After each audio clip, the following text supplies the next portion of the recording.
네, 저희가 오늘 이사야서 5장 전체를 같이 읽었습니다. 지금 이제 앞에 4장까지 내용이 거의 이렇게 비슷한 내용들이 약간 다른 형식으로 이렇게 반복되는 걸 저희가 살펴봤죠. 하나님께서 그 이스라엘 백성들을 자식으로 이렇게 양육하셨는데 그들이 하나님의 그 기대치를 벗어나서 영 다른 삶을 살게 되고, 하나님께 예배는 드리지만 하나님의 말씀을 무시하는, 그러고 이제 2장 3장에 넘어오면서 스스로를 높여서 정말 잘 되려고 하지만 그래서 그 우상과 사람들을 의지하고 이웃 나라를 의지하고 그러면서 하나님을 계속 이제 이렇게 도외시하는, 그렇기 때문에 그들이 그 삶 가운데 얼마나 엄청난 그런 그 사회악이 이렇게 자행되고 있는지를 쭉 얘기를 했습니다. 거기에 대해서 하나님께서는 그들을 정말 그 언약적인 충성스러운 사랑으로 포기하지 아니하시고 그들을 정말 불같은 심판을 하시더라도 그들을 새롭게 회복하실 것을 계속 말씀하시면서 심판을 계속 경고하시는 것이죠. 오늘 5장도 이제 거의 비슷한 맥락으로 이제 말씀이 진행이 되는 것을 우리가 읽어봤는데, 이제 이 5장 특별히 1절부터 7절까지가 이제 그 유명한 포도원의 노래다라는 제목이 붙여져 있습니다. 포도원의 노래. 그 들어보신 적 있으시죠? 그 이사야가 하나님의 심정을 노래로 표현하는 거예요. 그래서 이제 시작이, 나는 내가 사랑하는 자를 위하여 노래하되 내가 사랑하는 자의 포도원을 노래하리라. 그러면서 내가 사랑하는 자가 누구겠습니까? 하나님이겠죠, 그죠? 이사야가 사랑하는 하나님에 대한 사랑의 노래를 하겠다. 그래서 이제 러브송인 거죠. 근데 이제 포도원에 대해서 노래를 하겠다. 이래서 사실은 포도원 그러면은 이스라엘 백성들한테는 굉장히 그 어떤 풍성함과 하나님의 복과 이런 것들을 생각하면서 그 뭔가 굉장한 어떤 그런 연인의 어떤 그런 러브송, 그 사랑의 노래를 이제 기대하게 하는 것이죠. 그래서 이 내가 사랑하는 자에게 포도원이 있다. 그러면서 그 포도원을 이제 찬양하는 거죠. 심히 기름진 산에 있다. 그리고 이제 그 산에 있는데 땅을 파서 돌을 제하고 극상품 포도나무를 심었도다. 그 중에 망대를 세웠고 또 그 안에 술틀을 팠도다. 이렇게 그 사랑하는 자가 어떻게 그 이제 포도원을 가꿨는지를 설명을 하는 것이죠. 사실은 거기까지가 이제 포도원의 노래입니다. 근데 그렇습니다, 그죠? 이제 그 사랑하는 자가 누군지는 모르지만 이제 그 극상품 포도나무를 어디서 얻은 거죠. 그래가지고 정말 이렇게 좋은 명당 자리를 찾은 거죠. 이 포도나무가 잘 성장할 수 있는 정말 그 모든 기후 조건과 토양 조건과 그리고 이제 모든 것들이 다 알맞는 곳을 이제 선택을 해서, 그래서 거기에 이제 땅을 파다 보니까 돌이 많이 나오니까 돌을 제하고 그래서 돌로 울타리를 만들고 더 남으면 이제 망대도 세우고 그러면서 그 이제 극상품 포도나무를 심었습니다. 심어가지고 이제 그 한 2년 정도는 기다려야 되거든요. 이제 그 소출하려면은. 그러니까 그 사이에 이제 망대도 세워놓고 그 다음에 이제 이제 소출이 되면 이제 술틀을 이제, 그러니까 거기 포도주를 만들어야 되니까 술틀도 이제 거기다가 파가지고 세워놨습니다. 그러고는 2년 동안 열심히 이제 북돋아다 주고, 그렇죠? 거름도 줬고 아마 그랬겠죠. 그러고 이제 기다렸습니다, 그죠? 자, 그런데 이제 그 2절 마지막 부분에 좋은 포도 맺기를 바랐더니 들포도를 맺었도다. 이렇게 이제 완전히 반전이 일어나는 이제 이 얘기로 끝을 맺죠. 그러니까 극상품 포도나무기 때문에 당연히 극상품 포도를 기대했겠죠, 그죠? 그렇지 않습니까? 식물학적으로는 당연한 겁니다, 그죠? 이게 종자가 좋으면은 당연히 좋은 게 이제 되는 거잖아요. 근데 이제 이게 완전히 돌연변이가 생긴 겁니다. 돌연변이가 생긴 거예요. 이제 그렇게 얘기가 딱 노래가 끝나는데, 그 다음에 갑자기 이제 3절부터는 예루살렘 주민과 유다 사람들아 구하노니 이제 나와 내 포도원 사이에서 사리를 판단하라. 내가 내 포도원을 위하여 행한 것 외에 무엇을 더할 것이 있으랴. 4절에. 그래서 이게 나라는 게 앞에는 이제 선지자 이사야였는데 3절부터는 포도원 주인이 1인칭으로 바뀌었습니다. 그죠? 그러면서 이 포도원 주인이 말하는 거죠. 이 포도원 주인이 예루살렘 주민과 유다 사람들을 호출합니다. 그러면서 그들을 어떻게 보면 배심원석에다 세워놓고, 자, 나와 이 포도원 사이에 판단 좀 해보자. 응? 판결을 해보자. 당신들이 들어보고 이거 누가 어떻게 해야 될지를 좀, 누가 이게 유죄인지를 해봐라. 이제 이렇게 말하는 거와 같죠. 그러면서 그 4절에 내가 내 포도원을 위하여 행한 것 외에 무엇을 더할 것이 있으랴. 내가 최선을 다해서 할 것은 다 했다. 이런 뜻이죠. 그죠? 주인이 그렇게 4절에 얘기를 합니다. 그 얘기를 예루살렘 주민과 유다 사람들이 듣고 있습니다. 그렇죠? 듣고 있어요. 그 사람들이 듣기에도 그 정도면은 포도원 주인으로서는 할 거 다 했네. 그렇게 된 거죠. 네. 그렇게 된 겁니다. 내가 그런데 좋은 포도를 맺기를 기다렸는데 들포도를 맺었다. 어떻게 된 일이냐 도대체. 이런 일이 어떻게 일어날 수 있느냐. 그러면서 5절에 그들의 이 예루살렘 주민과 유다 사람들의 판결을 기다리지 않고 어떻게 보면 암묵적으로 동의하는 가운데서 5절에 판결을 내립니다. 이 주인이 이제 내가 내 포도원에게 어떻게 행할지를 너에게 이르리라. 듣는 사람들한테 얘기하는 거예요. 자, 그 다음부터 이제 심판이 나오는데 무시무시합니다.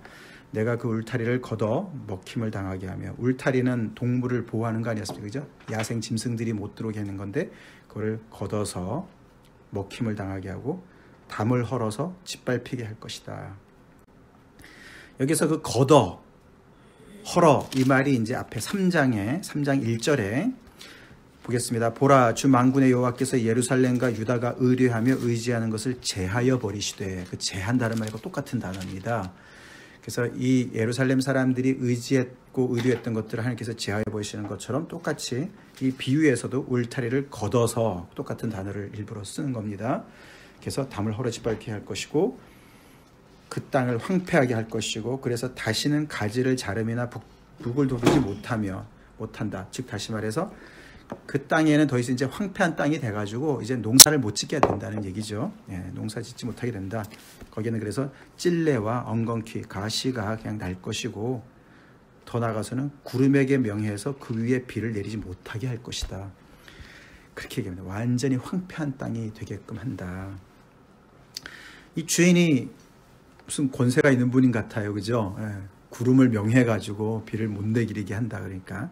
그래서 이제 여러 가지로 이제 정황을 봤을 때 이 듣는 사람들이 예루살렘 주민과 이제 그 유다 사람들이 사실 이제 상황이 이렇게 되지 않습니까? 아마 이 5장 1절이 이사야가 많은 사람들이 모이는 성문 앞에서 아마 얘기를 하는 것 같습니다. 그죠? 노래를 하는 거예요. 내가 노래를 하겠다. 사람들이 모입니다. 예? 모이는 가운데 이제 이 얘기가 쭉 진행이 되는 거예요. 그러면 그 듣는 사람들이 듣잖아요. 그죠? 노래를 하면서 막 이제 얘기를 듣는데, 아니, 어떻게 그런 일이 있을 수가 있어?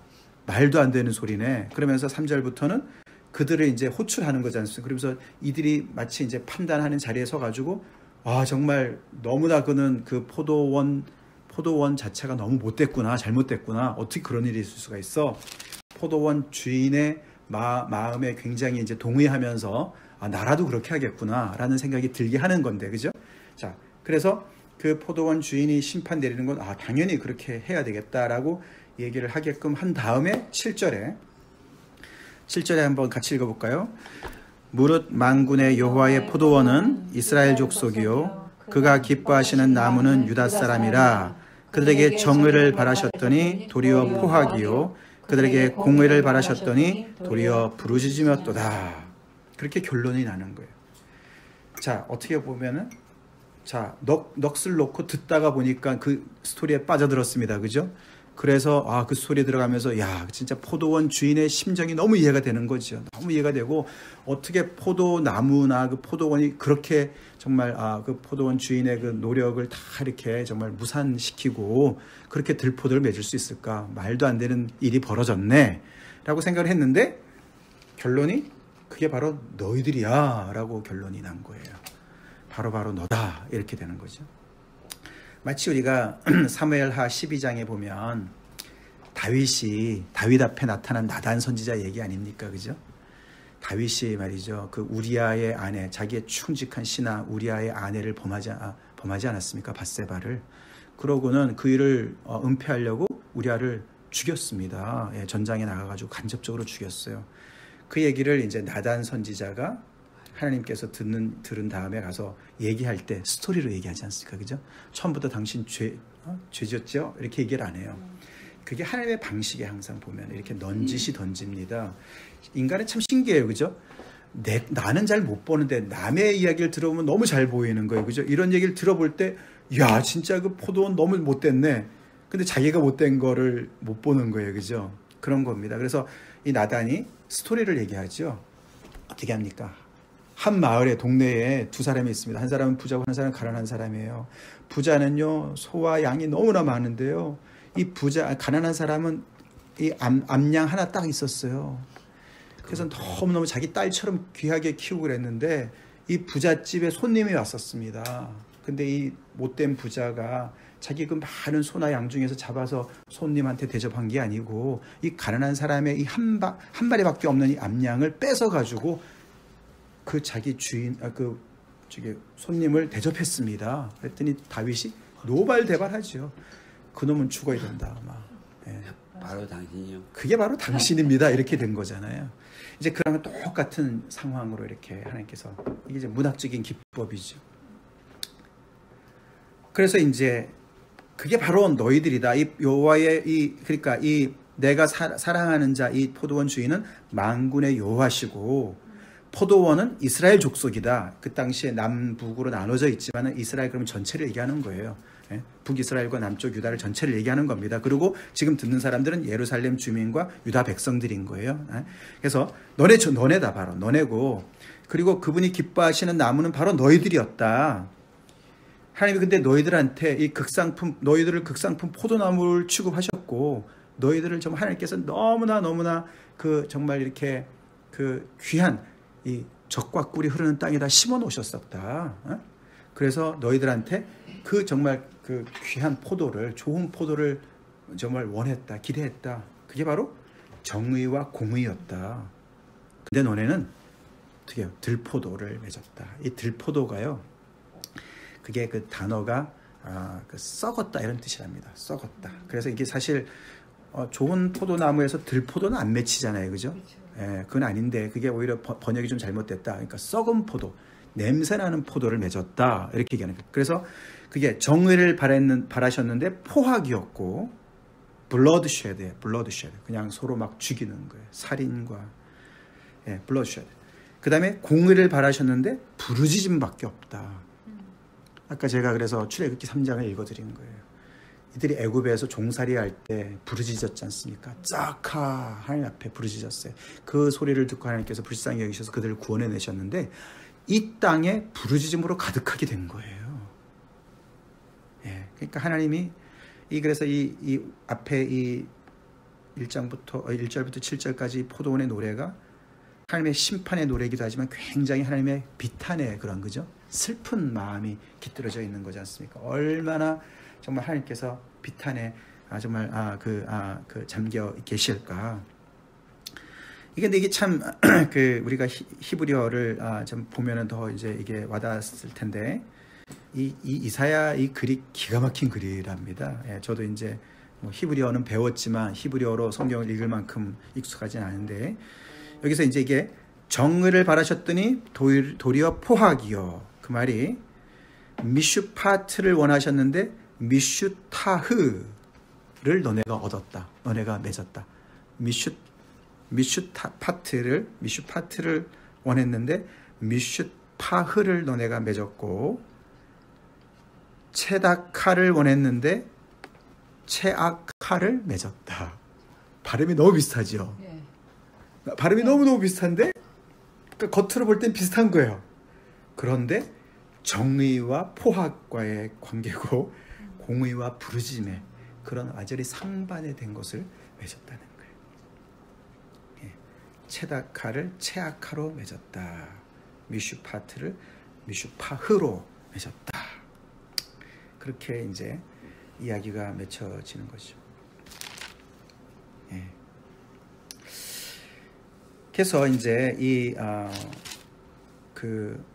하나님께서 이 이스라엘 백성들이 스스로의 모습을 못 보니까 노래를 통해서 간접적으로 그들을 초대해서 그 스토리 속에서 정말 딱 보이는 모습을 이렇게 비춰주면서 너네 모습이 바로 이거야 라고 얘기를 하시는 거예요.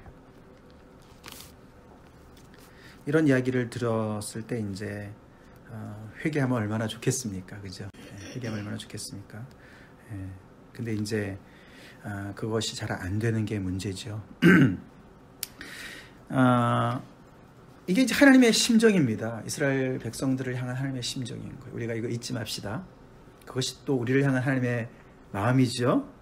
하나님의 마음입니다. 우리를 구원하셔서 약속의 땅에다가 적과 꿀이는 가나안 땅에다 심어 놓으셨어요. 아멘. 그것이 우리가 말하면 교회일 수 있고요. 우리의 삶의 공동체가 될 수 있고요. 우리의 그런 삶의 터전일 수가 있습니다. 거기다가 심어 놓으셨어요. 그 땅이 굉장히 어떻게 보면은 척박했었는데 하나님이 함께 하시니까, 이른 비와 늦은 비로 하나님께서 은혜를 주시니까 하나님이 함께 하시는 곳이니까 그곳이 젖과 꿀이 흐르는 땅이죠. 근데 그 땅에 심어 놓으신 이유가 뭐라고요? 우리 그냥 잘 먹고 잘 살으라고 아니고 하나님이 원하시는 거룩한 백성으로 거기서 잘 살으라고. 그래서 그 주변 나라에, 이방 나라에 하나님을 섬기는 사람의 삶이 어떤가, 세상에서는 볼 수 없는 그런 정의와 공의의 그 두 개로 대변하는 그런 정말 하나님의, 이게 성품이거든요. 하나님의 성품이에요. 이따가 보겠지만 하나님의 성품. 16절이죠. 우리가 같이 보겠습니다. 16절. 오직 만군의 여호와는 정의로우심으로 높임을 받으시며 거룩하신 하나님은 공의로우심으로 거룩하다 일컬음을 받으시리니. 정의와 공의는 하나님의 성품입니다. 그분의 거룩하심 때문에 오는 성품입니다. 우리가 앞에도 살펴봤지만 정의는 하나님의 어떤 그런 원칙이죠. 율법이죠. 창조의 질서를 얘기하는 거고요. 공의는 그 창조의 질서가 지켜져서 사람들과의 그런 아름다운 관계를 얘기하는 것입니다. 세상의 질서가 그 말씀대로 잘 운행이 되는 모습을 얘기하는 것이죠. 그게 공의입니다. 그래서 각자의 몫을, 각자의 위치를 잘 지키고 거기서 조화롭게 살아가는, 다양성을 가지고 있으면서도 각자의 모든 그 다양하게 하나님께서 다르게 지은 모든 것들이 존중되면서 그 안에서 서로가 서로를 상호 존중하면서 잘 조화를 이루면서 살아가는 그런 아름다운 하모니를 이루는, 샬롬을 이루는 그것을 얘기하는 거예요. 그래서 하나님의 창조 질서가 그대로 지켜지면서 그대로 그것이 계속 thriving하는, 그래서 계속 이렇게 너무나 그게 번성하는 것을 보여주는 것을 얘기하는 건데, 그것은 바로 가능한 이유가 하나님의 성품이 그렇기 때문에 그렇게 이제 그런 말씀과 그런 정말 그런 그 창조 질서로 지으신 건데, 이 어긋난 이 하나님을 떠난 인류 백성들, 인간 백성들이 엉망으로 살지 않습니까? 그래서 그들 안에는 정의도 없고 공의도 없고, 그래서 포악과 부르짖음만이 난무하는, 그렇죠? 가진 자, 그죠? 힘 있는 자, 배운 자, 그 사람들이 짓밟는 거잖아요, 계속. 그죠? 그러니까 포악이 생기는 거죠. 그러니까 부르짖음이 있잖아요. 그게 애굽에서 많이 경험한 거잖아요. 그죠? 바로 압제 아래서 얼마나 당한 겁니까? 그죠? 근데 이들이 웬만큼 살만하니까 그들 안에서 이제 이런 일들이 자행되는 것이죠. 근데 하나님은 그걸 원하신 게 아니었고, 그렇게 세상이 그렇게 엉망진창이라도 구속받은 하나님의 백성들은 그 안에서 하나님의 말씀을 따라서, 율법을 따라서, 하나님의 그 창조 질서를 따라서 잘 거기서 준행이 됨으로 말미암아 그 안에서 정의와 공의가 정말 강같이 흐르는 그런 하나님의 나라를 세우는 것을 그렇게 사모하는 거예요. 하나님께서 그걸 기대하는 거예요. 아멘? 그 기대가 잘못된 건가요? 아니라는 거잖아요. 그죠? 그런 거잖아요. 그죠? 그래서 이게 좋은 포도 맺기를 바랐더니 들포도를 맺었도다. 그 말이, 그러니까 말도 안 되는 일이 벌어졌다는 말인데, 그게 우리가 1장에서 한번 보지 않았습니까? 그죠? 1장 2절 3절. 하늘이여 들으라, 땅이여 귀를 기울이라. 여호와께서 말씀하시기를 내가 자식을 양육하였거늘 그들이 나를 거역하였도다. 자식이 하나님을 부모님을 거역하는 거죠. 그러면서 3절에 소는 그 임자를 알고 나귀는 그 주인의 구유를 알건만은 이스라엘은 알지 못하고 나의 백성은 깨닫지 못하는도다. 여기서 이 말도 안 되는 일이 벌어졌다는 것을 한번 봤어요. 그죠? 예. 소나 나귀가 안 하는 일을 인간이 한다. 말도 안 되는 일이 벌어졌다. 이스라엘이 알지 못한다. 깨닫지 못한다. 그 말이 똑같은 얘기죠. 그죠? 예. 그들이 모르는 거예요. 그들이 몰라요. 무지해요. 그래서 마치 종자는 극상품 포도나무인데 열매는 들포도가 썩은 포도가 맺는 이런 회개한 일이 벌어진 것, 그것을 얘기하는데 그게 바로 이스라엘 백성들의 모습이다. 자, 그러면서 이제 8절부터 25절까지 들포도 내용이 나와요. 어떤 들포도를 맺었는가, 썩은 열매가 어떤 건가. 하나님께서 원하시는 정의와 공의가 아닌 그들 안에 포악과 부르짖음이 가득한 사회가 되도록 하는데 어떤 이들이 정말 죄를 자행했나가 자세하게 나오는데 한 대여섯 가지로 나눠집니다. 첫 번째는 8절 보세요. 유명한 얘기죠. 가옥에 가옥을 이으며 전투에 전투를 더하며 빈틈이 없도록 하고 이 땅 가운데서 홀로 거주하려는 자들은 화 있을진저. 그래서 그 대여섯 번에 계속 화 있을진저가 계속 반복이 됩니다. 그들의 쓴 이 들포도를 맺은 거에 대한 하나님께서 화가 있을 것이다. 그래서 하나님의 백성은요, 특권도 있지만 책임이 있어요. 하나님께서 물으세요. 물으세요. 자, 첫 번째 8절에 나오는 것은 탐욕입니다. 탐욕. greed. 탐욕입니다. 부동산 투기가 지금만 있는 게 아니에요. 옛날에도 있었다는 거예요. 근데 이게 세상 모두가 이렇죠. 그죠? 가진 자가 더 갖는 거예요. 그죠? 능력 있는 자가 더 갖는 거예요. 없는 사람은 빼앗기는 거예요. 근데 이게 하나님의 백성 안에서 이루어졌다는 게 이게 해괴한 일이라는 거예요. 특별히 해괴한 이 일이 이해가 되시죠? 하나님께서 그 땅에 어떤 걸 주셨습니까? 안식년을 주셨고요. 희년을 주셨어요. 매번 7번째 안식년 이후에 그 다음 해 50년째 되는 해는 희년으로서 그 땅을 하나님께서 어떻게 해요? 하나님의 것인데, 그죠? 하나님께서 이 약속의 땅을 분배를 해주셨어요. 12지파에 다 지파랑 종족이랑 다 분배를 해줬습니다. 그래서 그 하나님께서 주신 땅이 있는 거예요. 그래서 그들은 다 거의 테넌트로 살고 있었어요. 그죠? 그래서 땅의 경계표를, 지계표를 옮기는 자는 굉장히 하나님께 혼나는 일이었어요. 그리고 그 땅을 어떻게 잘못 관리를 해서 좀 팔았다 하더라도 희년에는 다시 돌아오게 돼 있었어요. 그래서 항상 그 땅을 자기의 어떤 사유화하는 일이 없도록 했었는데, 이게 지금 이들이 이 땅에 들어온 지가 거의 한 500년, 줄잡아 한 500년 정도 지난 때였는데, 뭐 다 없어진 거예요. 그런 것들이 다 없어지고, 그 안에서 매점 매석이 가능한 곳으로 바뀌었다는 것을 얘기하는 거예요. 이 하나님께서 주신 이 땅, 조상으로부터 내려온 땅만 지켜줬어도 가난한 자들을 보호할 수 있었죠. 그렇지 않습니까? 그죠? 땅에서 경작만 하면 먹고 살 수 있으니까. 그래서 하나님의 그 아름다운 귀한 그 율법이 다 무시된 거죠. 무시돼가지고 그 안에서 어떻게 해요? 권력 있는 사람, 요즘도 그렇지 않습니까? 권력 있으면은 어디에 개발 지역이다 이런 것만 딱 알면은 거기에 금방 땅을 싸게 사가지고 그냥 벼락부자 되지 않습니까? 뭐 그때나 지금이나 똑같겠죠, 그죠?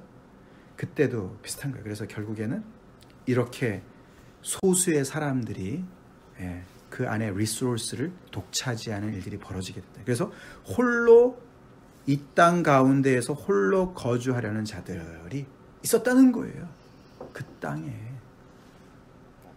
이해가 되시죠? 그래서 이게 그냥 포악과 부르짖음이 그냥 어떤 상징적인 표현이 아닙니다. 그 이상의 것을 얘기하는 거예요. 굉장히 사회적인 악을 얘기하는 거예요. 그래서 우리가 이 이사야서를 말씀 공부를 하면서, 특별히 이 선지서를 공부하면서요, 우리가 이 신약에 들어와서 너무 우리가 이 하나님의 말씀을 스피리추얼라이즈만, 영적인 것으로 너무 해석을 많이 하면 안 됩니다. 그것도 맞는 말이지만 이 우리의 실상 생활과 이 경제와 어떤 우리의 그런 어떤 사회적인 거 굉장히 직결되어 있는 것을 꼭 기억해야 됩니다. 꼭 기억해야 됩니다. 자, 그들에게는 화가 있을 것이다. 그러면서 9절 10절에 어떤 화가 있냐면은 그들이 허다한 가옥이 황폐하게 될 것이다. 크고 아름다울지라도 거주할 자가 없을 것이다. 집만 덩그렇게 키워놓고 대궐같이 해놓고 사는 사람이 없는 거예요. 왜요? 붙잡혀갈 거니까. 그 얘기. 하나님께서 그들을 심판하실 거예요. 10절에 열을 가리 포도원에 겨우 포도주 한 바트가 나겠고, 열을 가리 포도원이니까 열흘 동안 가니까 그 면적이 얼마나 넓겠습니까? 그죠? 근데 거기에 겨우 6갤론 드는 정도 포도주밖에 안 나는 거예요. 완전히 이거는 뭐 그 가뭄 중에 그런 가뭄도 없는 거죠. 하나님께서 어떻게 해요? 그렇게 하시는 거예요. 한 호멜에 종자를 뿌려도 간신히 한 에바가 날 것이다. 그래서 결국은 사재기를 해도 누릴 수가 없을 것이라는 얘기하는 거예요. 누리지도 못하고 그조차도 자기네가 그 자리에 있을 수도 없는. 11절에는 또 다른 화에 있을지가 나오는데 여기는 탐닉을 얘기합니다. 탐닉. 아침에 일찍 일어나 독주를 마시며 밤에 깊도록 포도주에 취하는 자들은 화 있을진저. 그러면서 자, 아침 일찍부터 밤 늦게까지 포도주와 독주에 취합니다. 그러면서 연회를 엽니다. 12절에 연회를 열 때 수금과 비파와 소고와 피리와 포도주 다 가지고 있습니다. 거기에 온통 관심이 있습니다. 매일매일 오늘은 어떻게 재밌게 놀을까? 내일은 어떻게 맛있는 걸 먹을까? 어떻게 우리가 정말 많은 사람들 모여서 함께 즐길까? 생각하는. 근데 이게 진짜 이 당시에 이랬다는 거예요. 이 우시야 왕과 요담, 그때가 아주 전성기였거든요. 제가 처음에 인트로덕션 할 때 말씀을 드렸지만, 그래서 이 북이스라엘과 남유다가 굉장히 어떻게 강성한 나라였어요. 그러니까 물질적으로도 풍요했습니다. 그러니까 이들이 진짜 이 사재기를 하는 이 높은 몇몇, 이 많은 그 소수의 사람들이 이렇게 살았다는 것이죠. 이렇게 사치를 하고 탐닉을 하는 인생을 살은 거예요. 자, 그래서 그런데 관심은 다 가지니까 어디에 관심을 두지 않습니까? 12절에 여호와께서 행하시는 일에 관심을 둘 수가 없죠. 그리고 하나님의 손으로 하시는 일을 보지 않는 것이죠. 보이지도 않겠죠. 관심도 없고 보이지도 않는 거예요.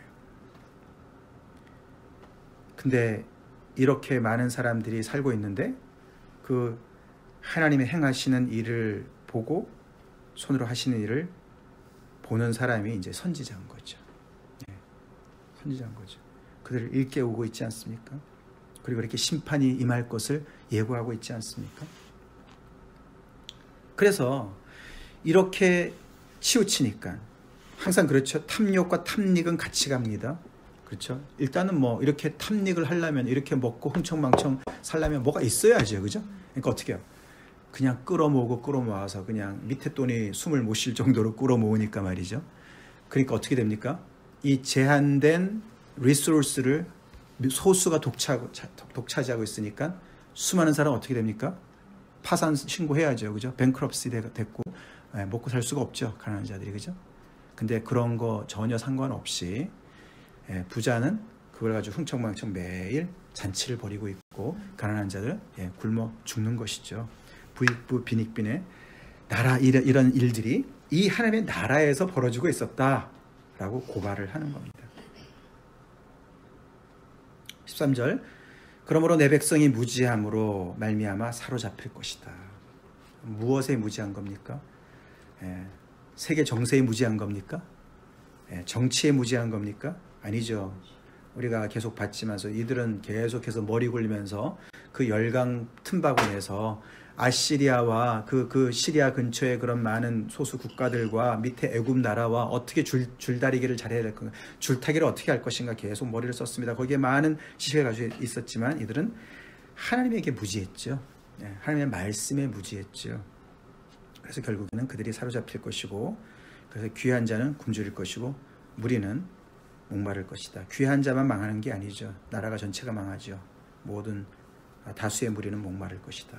그래서 스울이 크게 욕심을 내어서, 스울은 지옥이죠.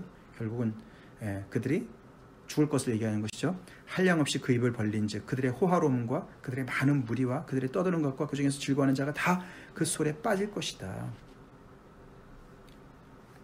사로잡히는 것이 그냥 이방 나라에만 사로잡히는 것이 아니라 스올에 사로잡힌다. 그리고 여느 사람은 굽으리고 존귀한 자는 낮아지고 오만한 자의 눈도 낮아질 것이다. 그런 일을 자초하고 있다. 오직 아까 읽었지만 만군의 여호와는 정의로우시고 높임을 받으시며 거룩하신 하나님은 공의로우심으로 거룩하다 일컬음을 받으시리니 그때 어린 양들이 자기 초장에 있는 것 같이 풀을 먹을 것이요 유리하는 자든 부자의 버려진 밭에서 먹으리라.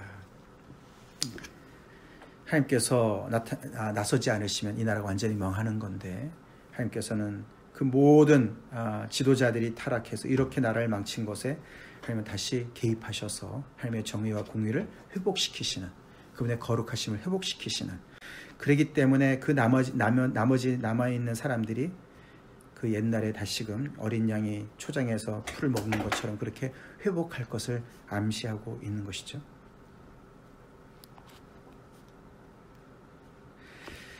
그래서 아까 우리가 7절에 하나님께서 이들에게 바라시는 게 정의와 공의라고 그랬는데 그것은 다시 말해서 이들이 거룩한 백성이 되기를 원하는 것이죠. 그죠? 아까 여기도 보시면은 하나님께서 정의롭고 공의로우신데 거룩하다 일컬음을 받으신다. 우리가 이제 4장 다시 들어가겠습니다. 4장 3절에 계속 이제 하나님의 심판과 나중에 하나님께서 회복하실 일이 왔다 갔다 하면서 2절부터 6절이 4장 2절부터 6절이 하나님의 나중에 회복하실 일을 얘기하는 거였지 않습니까? 거기에 3절에 보시면은 시온에 남아있는 자, 예루살렘에 머물러 있는 자, 곧 예루살렘 안에 생존한 자 중에 기록된 모든 사람은 거룩하다 칭함을 얻으리니 그랬습니다. 그죠? 하나님께서 이스라엘 백성들을 애굽에서 구원해내셔서 내가 거룩하니 너희도 거룩하라. 그 말이 내가 정의로우니 너희도 정의로워라. 내가 공의로우니 너희도 공의로워라. 똑같은 말씀이죠. 요즘 우리가 주일 말씀에 거룩한 하나님은 질투하신 하나님이시고 좋으신 하나님이다. 다 똑같은 말이죠. 그죠? 하나님을 본받아서 거룩한 백성이 되어서 세상 본받지 말고, 세상은 힘 있으면 짓누르지만 하나님께서 그 힘을 가지고 얼마나 연약한 자를 섬깁니까? 그죠? 아멘? 예, 가난한 자들의 몫을 챙겨주지 않습니까? 많이 거둔 자도 남음이 없고 적게 거둔 자도 모자람이 없는 사회가 하나님의 나라, 하나님의 백성의 나라 아닙니까? 하나님께서 왜 힘을 주셨습니까? 왜 지도자를 세우셨습니까? 섬기라고. 아멘? 예, 모든 사람들의 몫을 잘 챙겨주라고. 그래서 그 사람들의 각자의 그 정말 서로가 다 다른 지체로서 한 몸을 이루듯이 그렇게 조화롭게 살으라고 하나님께서 이 이스라엘 백성들을 구원하셨고 그렇게 거룩한 삶을 살으라고, 세상과 구별된 삶을 살으라고 하신 거라는 것을 우리가 다시금 기억해야 됩니다. 계속됩니다. 18절에 세 번째죠. 그들이 또 화가 있는데 왜 그런가 하면 거짓으로 끈을 삼아 죄악을 끌고 수레줄로 함같이 죄악을 끄는 자다. 이게 이 죄악이라는 이 수레를 끄는데 무엇으로 끄냐면 그 줄이 뭐냐면 거짓인 거예요. 예, 죄악을 거짓을 해가지고 죄악을 끄는 거예요. 그러니까 이제 오만 방자를 얘기하는 겁니다. 그들의 오만을 얘기합니다. 왜냐하면 19절에 보시면 그들이 이르기를 그는 자기의 일을 속속히 이루어 우리에게 보게 할 것이요. 이 그는 하나님을 얘기합니다. 하나님이 하나님의 일을 하신다며 그러면 속속히 이루어서 우리한테 좀 보여주세요. 무슨 일을 하는데요? 나는 안 보이네요. 이런 얘기를 합니다. 이스라엘의 거룩한 이는 자기의 계획을 속히 이루어 우리가 알게 할 것이라 하는도다. 다시 말해서 하나님이 뭐 일하신다는데 뭐 무슨 일을 하시는 거야? 뭐 이런 얘기를 하는 거예요. 그만큼 아주 담대해집니다. 앞에서는 탐닉을 이루면서 어떻게 해요? 뭐 너무너무 잘 나가고 있으니까, 그죠? 걱정거리 하나도 없으니까, 하나님 없이도 너무나 태평성대를 이루고 있으니까 이제는 어떻게 됩니까? 죄악을, 거짓을 밥 먹듯이 하는 거예요. 그러면서 하나님을 조롱합니다. 이스라엘 이제 이 선지자가 앞에서 얘기했지 않습니까? 앞에 12절에, 그죠? 너희는 여호와께서 행하신 일엔 관심도 안 두고 손으로 하시는 일은 보지도 않는다. 이러니까 그런 행하시는 일이 있으면 보여달라. 뭐 이러는 거예요. 지금 무슨 일을 하시는데 그렇게 조롱을 합니다. 그러면서 계속 되는 거죠. 자, 20절에 악을 선하다 하며 선을 악하다 하며 흑암으로 광명을 삼으며 광명으로 흑암을 삼으며 다 뒤집어 엎죠. 악을 선하다 하고 선을 악하다 하고. 왜요? 더 나가는 것이죠. 하나님 앞에 대놓고 이제 거짓으로 이 죄악을 일삼으면서 자기네가 옳다고 얘기해야 되잖아요. 그죠? 자기를 justify 하는 것이죠. 그죠? 폐역을 얘기합니다. 폐역. perversion이에요. 폐역.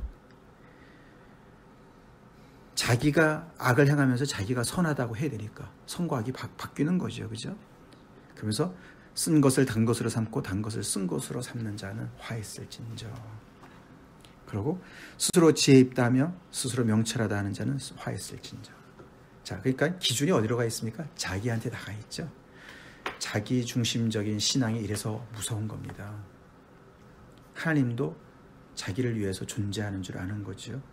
내가 부자가 되고 내가 부유하고 내가 정말 행복하고 그리고 내가 내 마음대로 내가 원하는 대로 나의 기쁨과 나의 즐거움을 다 내가 누릴 수 있으면 거짓도 선이 될 수 있는 거예요. 쓴 것도 단 것이 될 수 있는 거예요. 나한테 달면 다 단 거예요. 내가 다른 사람의 눈에 피눈물 나게 하는데도 나한테 좋으면 다 좋은 거예요. 이렇게 자기중심적으로 바뀐 것을 얘기하는 거예요. 어떻게 됐어요? 그래서 절대의 기준인 하나님의 말씀이 사라진 거예요. 자기가 법이 됐어요. 자기에게 유익한 것이 다 법이 돼버렸어요. 22절 23절 포도주를 마시기에 용감하며 독주를 잘 빚는 자들은 화했을진저 그들은 뇌물로 말미암아 악인을 의롭다 하고 의인에게서 그 공의를 빼앗는도다. 의인에게서 공의를 빼앗을 만하니까 권세가 있는 거죠. 그렇죠? 그러니까 이 지도자들, 주로 지도자들을 얘기하는 겁니다. 23절. 자, 23절까지입니다. 25절까지가 아니고 23절까지 그들의 그 악함을 쓴 들포도가 이런 정말 먹을 수 없는 이런 열매였던 거예요. 너무너무 이해가 안 되지 않습니까? 세상에 권력 가진 사람들이 부패한 모습을 그대로 가지고 있습니다. 여호와의 율법을 가지고 있는 사람들이, 십계명을 받은 사람들이, 하나님의 거룩한 성민이라고 선택받은 사람들이 이렇게 됐다는 거예요. 어떻게 하니까요? 자기 생각을, 판단을 율법 위에 두니까, 하나님의 말씀 위에 두니까, 그 율법의 말씀대로 순종하지 않으니까 이런 일이 벌어진다라는 거죠. 그래서 하나님께서 24절 심판하시는데 무시무시한 심판의 얘기가 나오죠. 이로 말미암아 불꽃이 구루터기를 삼킨 같이 마른 풀이 불 속에 떨어진 같이 그들의 뿌리가 썩겠고 꽃이 티끌처럼 날리리니. 자, 그 다음이 중요합니다. 그들이 만군의 여호와의 율법을 버리며 이스라엘의 거룩하신 이의 말씀을 멸시하였기 때문에 그렇다. 이게 결론이에요. 여호와의 율법을 버리고 그분의 거룩하신 이의 말씀을 멸시하니까 이런 비참한 삶을 살고 결과를 초래하게 됐다는 것을 얘기하는 거예요. 앞에 우리 1장에서 그죠? 그들이 정말 무수한 재물을 가지고 와서 정말 성회회 때마다 제사는 드리는데, 그죠? 그들이 말씀을 버렸지 않습니까? 그죠? 여호와의 말씀을 버리지 않았습니까? 하나님의 법에 귀를 기울이지 않았습니다. 그죠? 1장 10절에 그죠? 너희 소돔의 관원들아 여호와의 말씀을 들을지어다. 너희 고모라의 백성들아 우리 하나님의 법에 귀를 기울일지어다. 네. 그때도 말씀을 드렸지만 그래서 우리가 하나님의 말씀을 듣는 것이 순양의 기름보다 낫죠? 순종이 제사보다 낫죠? 다시 한번 우리가 기억해요. 여호와의 말씀이 절대적인 자리에 있느냐, 내가 거기에 조종이 되느냐, 내가 그 말씀에 내가 변하느냐, 아니면은 그 말씀을 나에게 맞출 것이냐. 이 사람들은 계속 맞추고 있어요. 그죠? 악을 선하다 하고 선을 악하다 하고 쓴 것을 단 것으로, 단 것을 쓴 것으로. 그래서 자기한테만 좋은, 우리한테만 좋으면 다 좋은 것으로 뒤집었다. 그 다음에 이제 25절. 그래서 여호와께서 자기에게 노를 바라시는데 그들을 치시니까 산이 진동하고 시체는 거리 가운데 분토같이 되었고, 그런데도 하나님께 그 노가 돌아서지 아니하고 계속 그 손이, 심판의 손이 펼쳐져 있다. 예. 하나님과 하나님의 백성은 언약의 관계입니다. 계속 하나님께서 질투하시는 거예요. 언약 관계이기 때문에 그런 겁니다. 우리 하나님의 언약 관계에 들어간 사람들입니까? 그러면은 우리 정말 조심해야 돼요. 하나님은 언약에 충실하시기 때문에요. 충실하시게 우리를 사랑하시고 보호도 하시지만 충실하게 우리를 끝까지 책망하시는 분이세요. 그렇죠? 그래서 그분의 노가 그치지 않는 거예요. 그래서 우리 가까운데 하나님, 먼데 하나님까지 우리가 믿어야 되는 부분도 우리가 생각해 봐야 되겠죠. 26절부터 30절은 하나님께서 그들을 어떻게 그렇게 망하게 하시냐, 구체적인 도구를 사용하시는데 먼 나라들을 사용하십니다. 이방 나라들을 부르셔서 그들을 망하게 하신다라고 구체적으로 얘기를 합니다. 그 먼 나라 사람들이 얼마나 무시무시한 사람들인지를 설명을 하죠. 그죠? 그들이 얼마나 빨리 달려오고 지치는 자나 조는 자나 뭐 그래서 하나도 없는 거예요. 그리고 화살은 너무나 날카롭고 정말 말굽은 부싯돌 같고 그냥 병거 박히는 효리바람 같고 암사자같이 달려들 것이고 그들이 정말 달려올 때 바다 물결 소리같이 막 달려오는 거예요. 그러니까 사람들이 그 땅을 바라보면서 흑암과 고난이 있고 빛은 구름에 가려서 어두울 것이고 정말 완전히 절망에 빠지게 되는, 이게 이제 아시리아 군대가 쳐들어오는 것을 얘기하는 거거든요. 그래서 하나님의 그 정말 사랑도 영원하시지만 하나님의 그런 정말 진노도 정말 무시무시한 것을 우리는 알아야 됩니다. 물론 하나님께서는 그죠?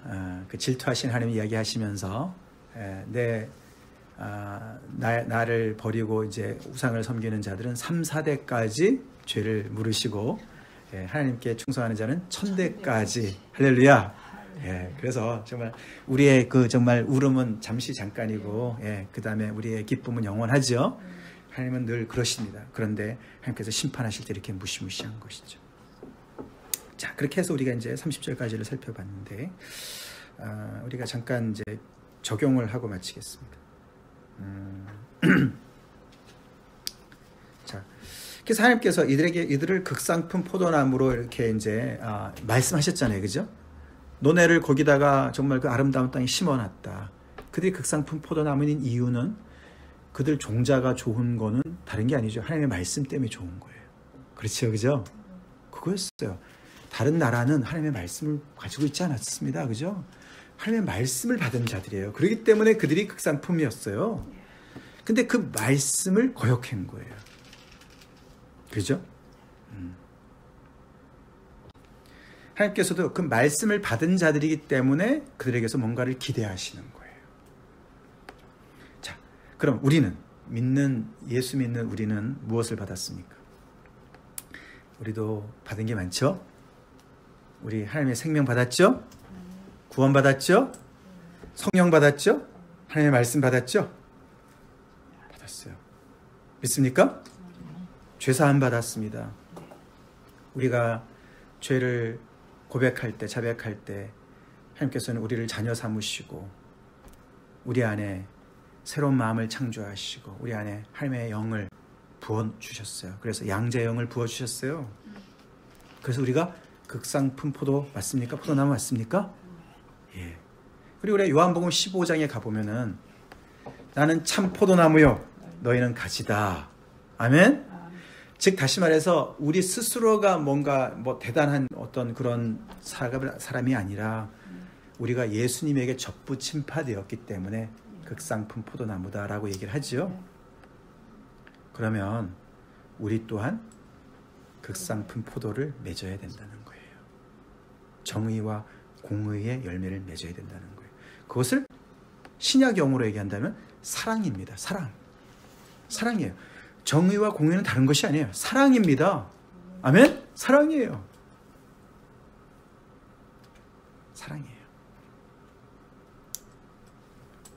이웃을 사랑하는 것이 정의죠. 뭐가 정의겠습니까? justice, righteousness, 바른 관계. 뭐가 바른 관계겠습니까? 사랑이에요. 자, 너 떡은 너가 먹고 내 떡은 내가 먹자. 그 얘기가 아닙니다. 정의와 공의는요.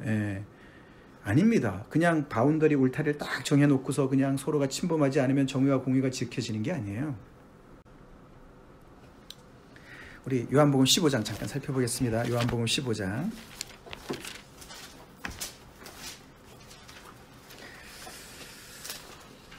그래서 우리가 이런 사랑의 열매를 맺지 아니하면 하나님께서도 우리를 심판하십니다. 심판하세요. 내 중심적으로 신앙생활 하면요, 하나님께서 우리를 징계하십니다. 징계가 없으면 하나님의 자녀가 아니다, 사생자다, 이렇게 얘기합니다. 우리의 삶에서 내가 하나님의 말씀대로 따라가지 않으면 우리 안에 징계가 꼭 와야 돼요. 징계가 올 때, 하나님으로부터 우리가 어려움이 올 때 우리는 돌아서야 됩니다. 하나님 우리를 사랑하셔서 그런 거예요. 하나님의 자녀답게 살으라고. 나는 참포도나무, 15장 1절, 요한복음 15장 1절. 나는 참포도나무요, 내 아버지는 농부라. 왜 예수님이 참포도나무라고 말씀하시냐면요, 이 옛 이스라엘이 이렇게 들포도나 맺는 이런 나무였기 때문에 예수님께서 말씀하시는 거예요. 내가 참포도나무야. 내가 진짜 포도나무야. 너네 유대인들도 마찬가지, 이방인들도 마찬가지고 나를 통해서 진짜 포도를 맺을 수가 있어. 아멘? 예, 진짜 좋은 열매를 맺을 수가 있어. 자, 그러시면서 열매 맺지 않는 것은 제거해 버리신다. 가지치기를 한다. 깨끗하게 하신다. 그러면서 자, 비유를 말씀하시는 거죠. 나는 포도나무, 너는 가지다. 그러니까 너네가 나한테 붙어 있어야 돼. 말이 되잖아요. 그죠? 나무에 가지가 붙어 있어야지 열매를 맺죠. 근데 붙어 있는다는 게 뭐냐 하면은 내 말에 거해라. 7절에 내 말에 거해라. 10절에 내가 아버지의 계명을 지켜서 그 아버지에게 거하는 것처럼 너네도 내 계명을 지키면 내 안에 거할 거야. 근데 내 계명이 서로 사랑하라는 거야. 이렇게 연결이 되는 거예요. 우리가 나무에 어떻게 붙어 있다고요? 예수님의 나무에 어떻게 붙어 있는다고요? 그분 안에 거하는 것으로. 어떻게? 말씀 안에 거하는 것으로. 지난주에, 그죠? 너희가 내 말에 거하면 참 내 제자가 되고 진리를 알지니 진리가 너희를 자유케 하리라. 우리가 예수님을 정말 사랑하고 그분의 제자가 된다는 것은 그분의 말씀 안에 거하는 겁니다. 계명을 지키는 겁니다. 아멘. 그래서 사랑하는 거예요. 12절에 내 계명은 곧 내가 너희를 사랑한 것 같이 너희도 서로 사랑하라 하는 것이다. 그 사랑 안에 정의와 공의가 다 들어가 있습니다. 갈라디아서 찾아보고 마치겠습니다. 갈라디아서 5장.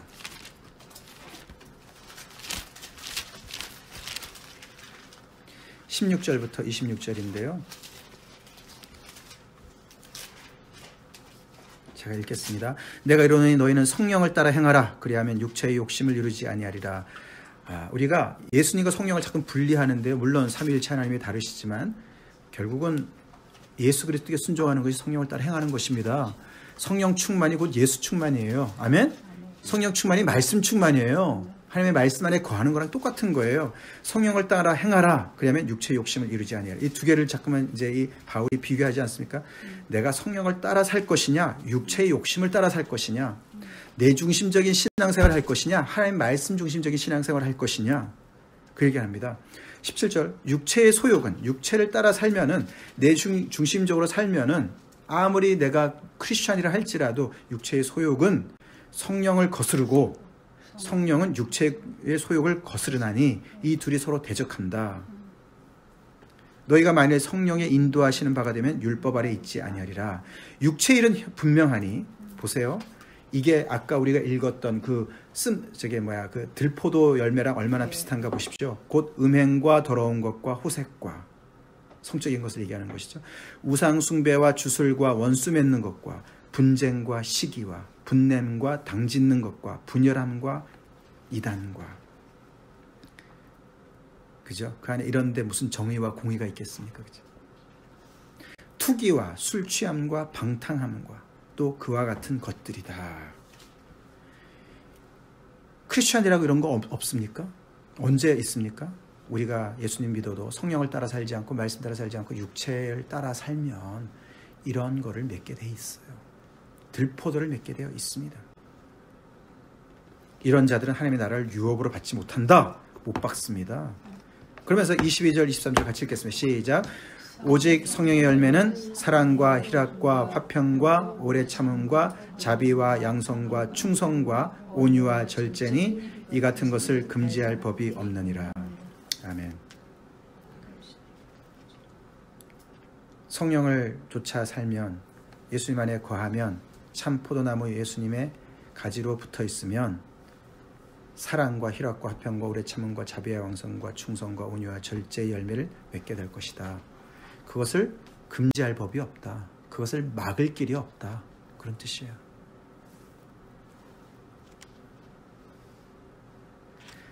이게 아시잖아요. 성령의 열매가 단수입니다. 그래서 많은 사람들이 사랑 하나를 얘기하고 사랑 안에 여러 가지 이제 그 다른 열매가 들어가 있다라고도 얘기하지 않습니까? 8개가 사랑의 특성들이죠, 그렇죠? 네. 그 안에 그래서 사랑이 정의와 공의를 포함한다고 말씀을 드리는 거예요.